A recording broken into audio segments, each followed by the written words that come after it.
When looking at the Force users in the game, we took a step back and decided what would we want to play and what would the fan want to play. We want to give players the opportunity to be the heroic Jedi like Luke Skywalker, or the darker, more avenging type of Jedi like his father Anakin. And that's a lot of fun, actually, to create those types of moral choices in the game where players are allowed to express themselves in those terms. The reality is there are so many different types of Jedi. Jedi are not all alike. In Knights of the Old Republic, you were very much, you were an outsider. You were somebody who had lived their life and discovered that they were Force sensitive, and then were brought into the Jedi Order on Dantooine. In the Old Republic, where you were a Jedi to begin with, you've always been a Jedi. You're a part of that culture. You were raised according to their codes of honor. You've lived in that mindset all your life.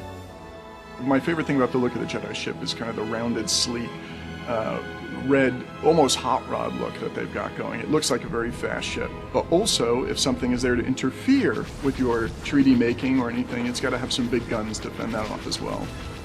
We felt it was really important that every Jedi in the game has a lightsaber and wields it. You actually see the blades making contact, you see the sparks flying, you get that Star Wars feel of the lightsabers clashing.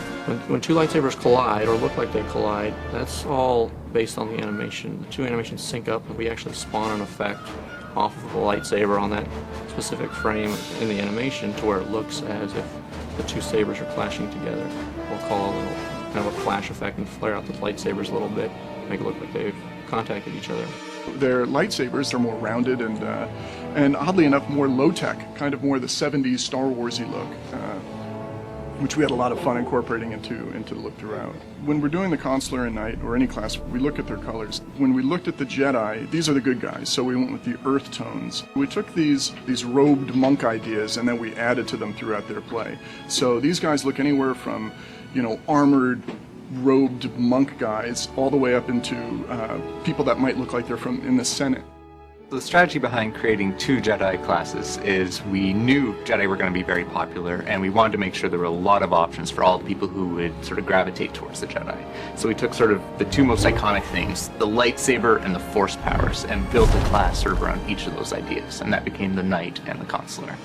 The Jedi Knight is all about high adventure and action and, jumping right to the forefront of the battle and leading troops on the last desperate charge to save a world.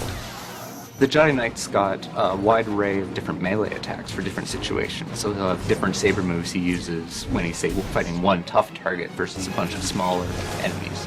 And then these attacks, some of them will sort of build up his Force focus, and then other ones will spend it. So he's always got that sort of ebb and flow of building up to his big, strong attacks.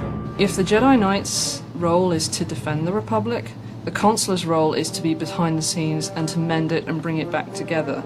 Diplomacy is a large part of the Consular's storyline, and you can't go into details, but there are times when you actually have to grab people and make them listen to you. The Jedi Consular has actually a wide array of playstyles. If you like playing the sneaky rogue, we have a build there for you. If you like supporting your allies and controlling enemies, we have a role there. And we also have a straight up damage role where you're just smashing things with telekinetics. We've actually also built it so that if you do go down the healing route, your companion becomes more powerful as you level up as a healer. I like to have us think of as their powers as being kind of like a clean or focused energy, whereas their effects are going to be kind of like the cooler tones, kind of the greens and blues, and also pretty symmetrical.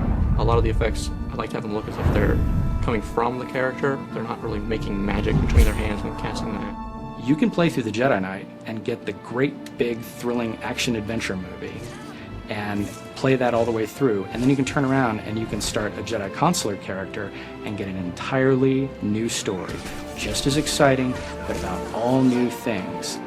If you want to get sort of the complete Jedi experience from Tor, you'd need to go through sort of both classes and experience different pieces of the puzzle. If you've been playing through sort of classes on the same side and then go through and replay them again, you'll do it with a much greater understanding. You may make some choices differently.